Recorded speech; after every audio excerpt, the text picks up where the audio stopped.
অবৈধ বালু উত্তোলনের অভিযোগ, সরজমিন তদন্তে 2 জেলার পুলিশ সুপার।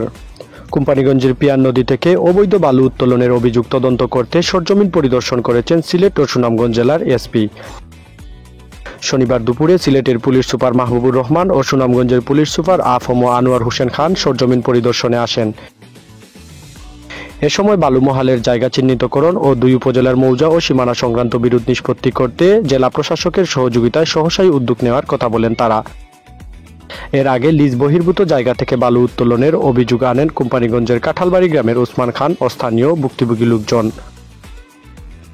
ওসমান খানের লিখিত অভিযোগে বলা হয়, চাটিবহর গ্রামের সুজন মিয়া 1431 বাংলা সনের জন্য শেরপুর ও নিজগাঁও মৌজার অর্ধেক অংশ বালুমহাল লিজ গ্রহণ করেন, কিন্তু গত 3 জুন থেকে এখন পর্যন্ত লিজ বহির্ভূত এলাকা জাহাজখালী, মোরাগাং, বাইরং, কুত্তাখালী ও চাইলতার ঢালা থেকে রাতের আধারে যন্ত্রমানব বোমা মেশিন দিয়ে বালু উত্তোলন হচ্ছে, যে কারণে এলাকার পরিবেশ প্রতিবেশ হুমকির মুখে।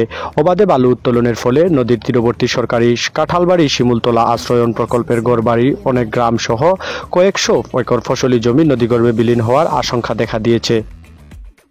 বালুমহাল পরিদর্শনকালে কোম্পানীগঞ্জ থানার ওসি বদিউজ্জামান, ছাতক থানার ওসি শাহ আলম, কোম্পানীগঞ্জ উপজেলা বিএনপির সাবেক যুগ্ম সাধারণ সম্পাদক জুয়েল আহমেদ, সাংগঠনিক সম্পাদক নুরুল মুত্তাকিন বাদশাহ, পশ্চিম ইসলামপুর ইউনিয়নের চেয়ারম্যান জিয়াদ আলী, পূর্ব ইসলামপুর ইউনিয়নের চেয়ারম্যান আলমগীর আলম, বশির আহমেদ মেম্বার, উপজেলা ছাত্রদলের সাবেক সদস্য সচিব ইকবাল হোসেন আরিফ, ইউনিয়ন যুবদলের সভাপতি আজিজুল হক সহ পুলিশের ঊর্ধ্বতন কর্মকর্তারা উপস্থিত ছিলেন।